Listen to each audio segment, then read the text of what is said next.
everyone, welcome or welcome back. If you're new here, my name's Nena. I help people to declutter their minds and their homes using practical applications of psychology. And today we're going to be talking all about aspirational clutter, which is basically all the things that we have purchased in hopes of using in the future, all the things that we have kind of acquired for a future version of ourselves. Now, before we dive into this, I do want to be upfront about the fact that I kind of disagree with a lot of what I have read that other people have said about this issue. I personally do not believe that we need to have an empty house for the sake of having an empty house. And I also do not believe that everything we are not using at this current moment is necessarily clutter. I also believe that as long as we love ourselves and truly accept ourselves as we are right now, that it is only beneficial to have goals and dreams for the future. In fact, research really shows us that growing and evolving as a person is deeply tied to life satisfaction and happiness, and we know that staying stagnant really tends to make us lose passion for our life. The problem is, however, that we often have so many aspirations and so many goals and dreams that we don't realistically have enough time to pursue them all. They're not all going to be priorities. Sometimes we lose interest in things. Sometimes we change our mind about something. There can be a million different reasons why we have unpursued aspirations. And the issue becomes when the things that we have purchased that are in connection with these goals and dreams start to really intrude on our physical space and our mental space. So one of the most frequent questions I get asked is, how do we know? How do we know what is actually clutter? Because like I said before, not everything we aren't using at this precise second necessarily falls under that category. So how do we kind of discern what should we keep and what should we start to let go of? And I certainly don't believe that there are any black and white rules about this that are going to apply to every single person. We all are different. We have different priorities. We have different aspirations. We have different lives. So it's going to come down to learning how to make these assessments for ourselves, which is exactly what we'll be talking about today. So in order to do this, I'm going to walk you through 8 different questions that you can ask yourself every single time you have something that you are really in debate about being aspirational clutter or not. And I want you to keep one kind of underlying theme in the back of your mind, and that is whether or not this item is negatively impacting your life right now. So maybe, like I said before, it could be getting in the way of allowing us to have a clean and tidy home and having enough physical space to live our life well, or maybe it is cluttering up our mental space.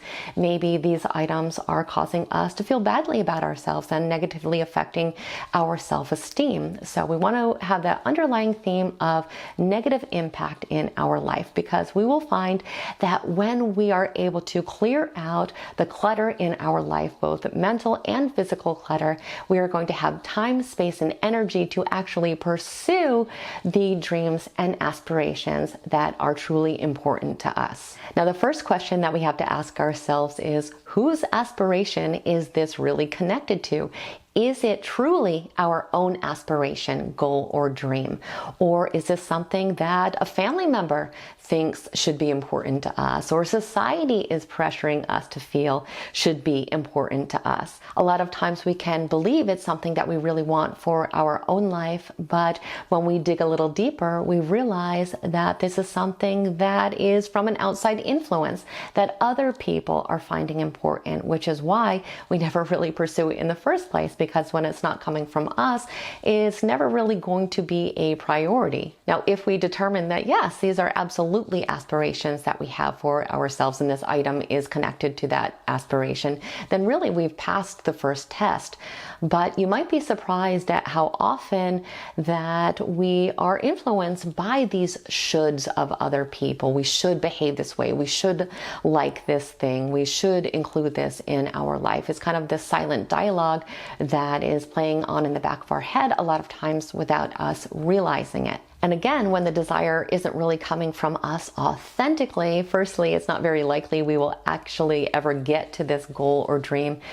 And oftentimes when we do, there's a lot of resentment connected to it. There's not that joy and fulfillment that we would normally associate with pursuing goals and dreams, because it's something that we don't believe in. It's something that we personally don't care about. So this is a very important distinction that we need to make. The second question that we have to ask ourselves is whether or not this is still an aspiration.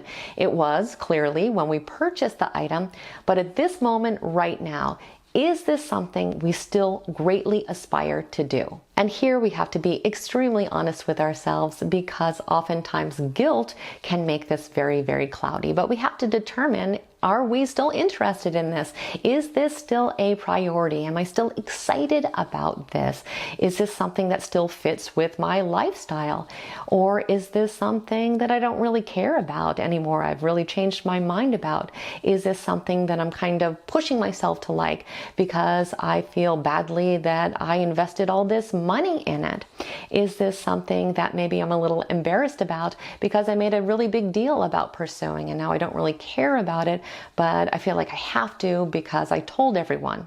And if we find when we are making these assessments that maybe it is some of these negative reasons that are the true rationale behind keeping these items, it is a great indication that we're probably ready to let some of these things go. Because for most people, when we are honest with ourselves and we do let these things go, we have an incredible sense of relief, and it can be an act of self-love and really an act of self-acceptance to say, you know what, I have changed my mind and that is okay. And if we find that, you know what, this is still important to me, I do still have this aspiration, when that is the case, it is another test that this item has passed. The third question we need to ask ourselves is, how does this item make me feel right now? And I'm going to give the example of the question that I get asked the most in regard to aspirational clutter, and that is clothes that do not fit. And I know a lot of people will say if something does not fit you, you should get rid of it immediately. Your clothes should fit you. You should not try to fit your clothes.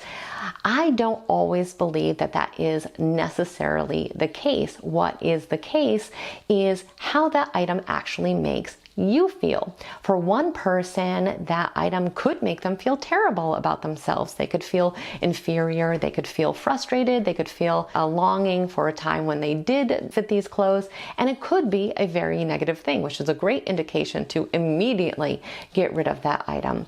But I have had people that are actually inspired by these clothes. They look at that dress, they put it in a prominent spot, and they say, you know, this is my motivation for eating healthy today, or this is my motivation for going to the gym today.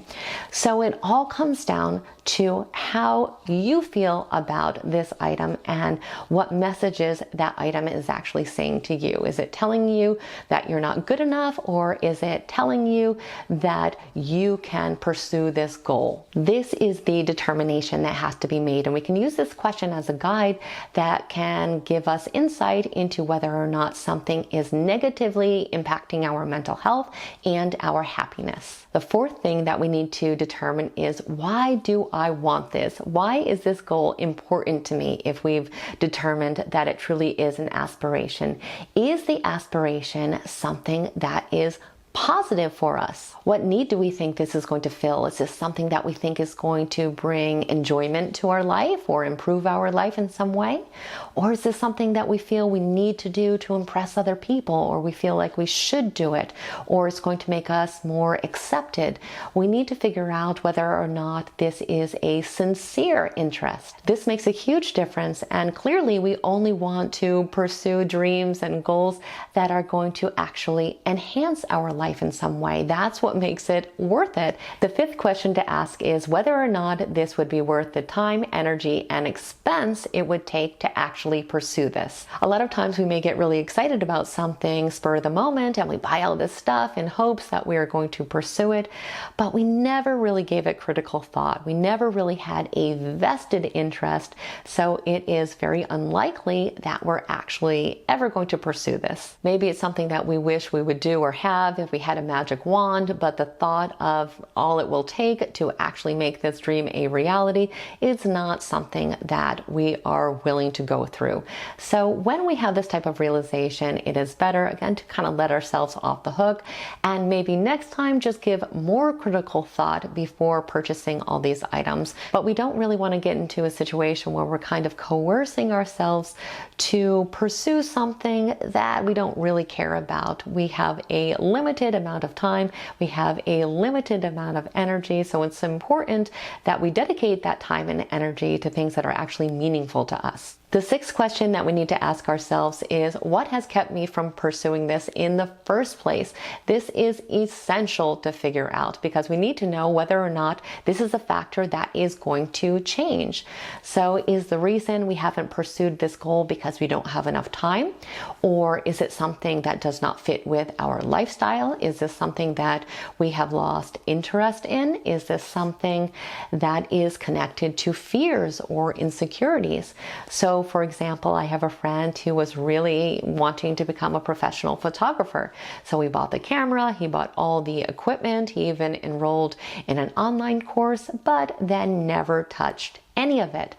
Later, he was honest with himself and realized that he had a huge fear of failure, and he did not pursue the photography because he didn't think that he could do it. He was really questioning his own ability. It can also be the case that we simply have an obstacle right now. So for example, maybe we purchase a bicycle, but then we find out we have a health condition that we are dealing with right now that makes it very challenging for us to ride a bicycle. These types of things do happen. And in some of these cases, it does not mean that we're never going to use these things or we're never going to pursue these dreams or hobbies. It just means that we can't right now. Something similar happened to a friend of mine. She was really wanting to learn how to bake, and she was getting married, and her whole wedding registry was all basically baking stuff. And so when she got married, she quickly got pregnant with twins and really did not have time to pursue this dream till about 2 years later. But she was very happy that she had kept all these things because at this point she bakes every single day. So this really segues into the next question, which we kind of already talked about, which is this reason always going to keep me from pursuing my aspiration? Is this something that is ever realistically going to change? We have to figure out if this feeling or this setback or this reason is permanent, because that's going to make the determination of whether or not it's worth holding on to. So if it's something that is always going to be a problem for us, if we're always going to have this setback, or if our feelings about something are likely to never change, there's absolutely no reason to be holding on to this item. This is a clear indication that we really need to let it go. However, like we discussed, there are also times in our life where things are not permanent. And I have a clear example from my own life. I have played guitar since I was 15. It's something that is very important to me. But I went through a period of my life, a very kind of dark period of my life for about a year, where I never touched it. I did not have any interest in music at that time because I was going through other things in my life and it did not feel like a priority. However, I knew in my heart it's something that I would absolutely come back to, and I certainly did. I was so glad I never got rid of any of my guitars because I play them every single day. So it's having that insight, having that knowledge, and being honest with ourselves about whether or not we are going to change our mind about this item. And the eighth question we need to ask ourselves is, can we commit to a reasonable time frame where we are going to begin working on this aspiration? So if we have an obstacle, once that obstacle clears, and we have to make sure that it truly is an obstacle and not an excuse, but when that obstacle clears, how soon are we going to actually start pursuing this? Are these items going to simply sit in our home forever and ever and ever, or are we actually going to use them? If we sit down, we give it critical thought, and we're honest with ourselves, and we realize that, no, I don't really see myself actually doing this. I can't really think of a time when this is going to happen. That is a great indication that this is not important to you, that this really could be clutter? So these are the 8 questions that we can ask ourselves whenever we are a little bit confused about whether or not something really is aspirational clutter or something that we genuinely want to pursue in the future.